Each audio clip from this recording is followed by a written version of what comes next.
这个猫眼螺握的鲨鱼技术是个平的，能看见吗？就留了一个呼吸孔，没有小鼓包，不容易被发现。这个，哎，哦，这个还在吃这个大蛤蜊，我说它怎么握的这么好？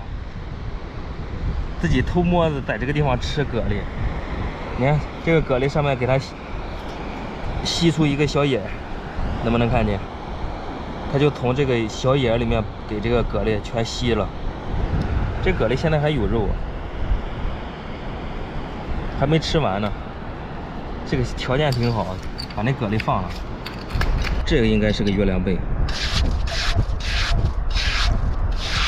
不是月亮贝，是个称王。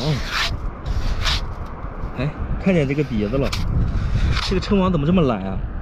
都不动弹，还在这个洞口上。给它挖出来。这个称王有点不爱搭理我那种感觉，睡着了。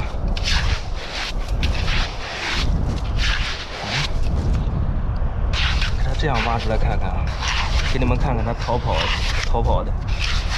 这个都不跑了，你看这个它咋跑？你这个称王多懒，这就是它那个逃跑那个路线。我给它抱出来吧。哎，这个大鼻子还完整的在身上。你说这个头也不大，这么年轻就这么懒，能行吗？这个称王个头这么小，这个鼻子怎么这么胖？就感觉他俩不合适。你看这个鼻子比他那个蛏子还胖，他怎么长的？这个鼻子这么胖，这个鼻子自己还在活着，给这个鼻子分开吧，蛏子带着。这个河豚都晒起皮了，不活了。来的稍微有点晚了，要是早来一会的话，应该能活下去。现在天气暖和，开始有河豚了。你看这眼睛都还睁着呢，给它放这个地方吧，要不海鸟回头还给它吃了。来的稍微晚了，潮水退的特别远了已经。哇，这个玻璃怎么握的这么标准啊？这个的话，要是没看见，水鞋直接给穿透了。就这样的瓶子是最危险的。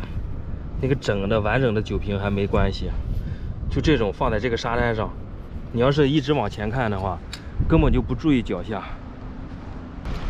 这个猫眼螺得多小，跟我指甲一样大了。让它出来一下，这应该是出生没多长时间。这怎么出生这么短时间就自己住了？身上带条纹的这种八爪鱼都会变色。退潮以后，这八爪鱼没地方躲了，就找个壳或者什么玩意躲进去，再等着涨潮。给它往这个水里面放一下吧，在这个沙滩上挺危险的。